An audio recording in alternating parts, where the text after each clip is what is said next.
Hey everybody, it's the Beast, Beast and Chris Wittyngham, standing here at Sun Life Stadium after Miami beats Virginia 27-21. That look off camera was because you didn't remember the score. Yeah, I looked over there at the scoreboard.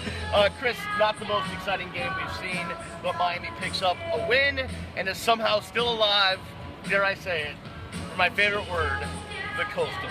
I thought, like, we told the Coastal to, like, go in body parts. No, wasn't that, like, the subject of your I don't know. rant? I mean, anyway, yeah. The point is that it was a very ho-hum kind of game. Miami took care of business.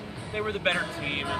Although I didn't really, I think the thing that was a little bit frustrating if you're a Canes fan is that they didn't really show it often enough. Right. They didn't show that they were the better team in this game for decent stretches of it.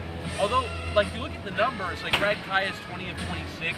They run the ball for 5 yards a carry, but it seemed like their offense was turgid for various points in the game. Did you really have to use that word? Well, okay, slow, not moving well. Thank you. Okay, turgid. It's a turgid offense. All right, the entire audience, doesn't read the Oxford Dictionary. It's not the Oxford Dictionary, Brian. Like, trust your audience to be smarter than you. Okay. The point is that there were periods in the game in which they didn't really show it. But as you said, the Coastal Division is still alive. Man, that schedule looks tough, though. At North Carolina, at Pittsburgh. Pittsburgh's lost 2 in a row, but you're still going to go on the road and will presumably be very cold temperatures at the end of the season. And then North Carolina dropped 66 on Duke today. Seems unlikely that they're going to go on And don't forget the Georgia Tech triple Paul Johnson. Oh, that's right, yeah. Yeah, the fighting Paul Johnson. You gotta stop the A-back, and the B-back, and the pitch, and the keeper, the handoff up the middle. Assignment football. Oh, I can't wait to hear that for a week. Awesome. One plus from this game that I took away, Brad Kaya coming off the concussion, 20 of 26, he did have an interception, 286 yards, 2 touchdowns, and some of the throws he made really were professional type throws. He really looked efficient and crisp in today's game. And they're not the ones that go for 67 yards on the touchdown. They're the ones where he's sort of on the right side hash, which would be right about over there, and is throwing it towards the far sideline. That'd be over there. I mean, the amount of distance that you cover with those kinds of throws, it's like an 8-yard out route, but it still looks impressive and it looks NFL quality. And for him to not really miss anything after missing a week with a concussion was a little bit surprising to me. I thought he looked really sharp and made a lot of really solid throws today. 7 catches, 132 yards for Stacy Coley, again showing that he can be a dominant receiver on this level. Yeah, I mean, I would love to ask him. I'd love to sort of get into his psyche and wonder what happened last year. Was it merely that you weren't healthy? Because it didn't really look it for the first parts of this season either. If it's just health, then he's healthy right now. Yeah. He looks fantastic, but you sort of wonder why that gap in between freshman year, fantastic, sophomore year, junior year, and he looks spectacular right now. And I would say that entire receiving corps, the tight ends group, looks really good. They seem to have really come along this season. David Njoku, you mentioned the tight end, and we just talked to Brad Kaya moments ago. He's like, I don't know what you call him, a tight end, a receiver, a flex, but that guy's a freakish athlete. That's quoting Brad Kaya, and he was. We saw him on the big, long catch, and you really feel like the sky's the limit for that kid.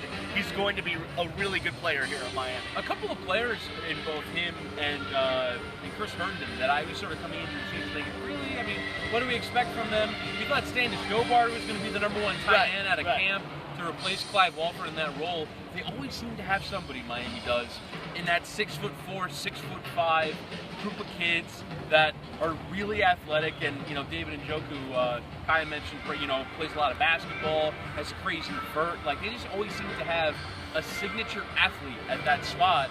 And you're right. I mean, we're only seeing the beginning of his career, and you have to imagine going forward, he's a big target of this Miami offense. Somebody will go into next season saying, oh, look at his weapons. He's got David Njoku, and I think that'll be a big part of their season. One last X's and O's thing. The defense for Miami, while it did hold Virginia to 3 of 11 on 3rd down, there was times when it was getting gashed again. And for some reason, I don't know what it is, but there's just times where the other team looks like they can do whatever they want on this defense. Now, luckily, Miami's still able to win the game, but certainly there's holes in this defense that they have to fix. A frightening proposition when you go into next week at North Carolina. I mean, they don't really play a lot of good offenses. Like, you think of Duke is meh, Virginia is meh, even Florida State. They have Dalvin Cook. We saw it today against Clemson where they scored 13 points. Their offense isn't that good. And we saw the one great offense that they played, Clemson. They got absolutely demolished. And I have to imagine that North Carolina can do something similar with Marquise Williams, their quarterback. They have a bunch of great skill guys as well that we'll learn more about during the course of the week. But their offense under Larry Fedora is humming right now. They're 8-1 overall in terms of record, and the defense is just okay, just good enough to get them by. It's their offense that's their strength. They have a dynamic quarterback, which we've seen Miami struggle with before. They seem like they're going to be able to come in here and do a lot, or actually not come in here, but in Chapel Hill, going to be able to do a lot of what they normally do because this Miami defense very rarely puts up that kind of resistance. Yeah, another coastal game for Miami next week. Big one. In Chapel Hill, and it's, well, I mean, for now they're still in the race, but after next week, they may not be. For myself, Brian London, Octavio Arauz, I don't know if I got that right. Again, it's like the second straight time I tried. I don't think I got it right. Can you just say your name for the camera? Yeah. Octavio Arauz. Yeah. Oh, Arauz. I didn't know that. I wouldn't have guessed that. Chris Wittyngham and Duke Johnson's backpack. I'm Brian London saying thank you for watching, and we'll talk to you on the ticket. Go Kings.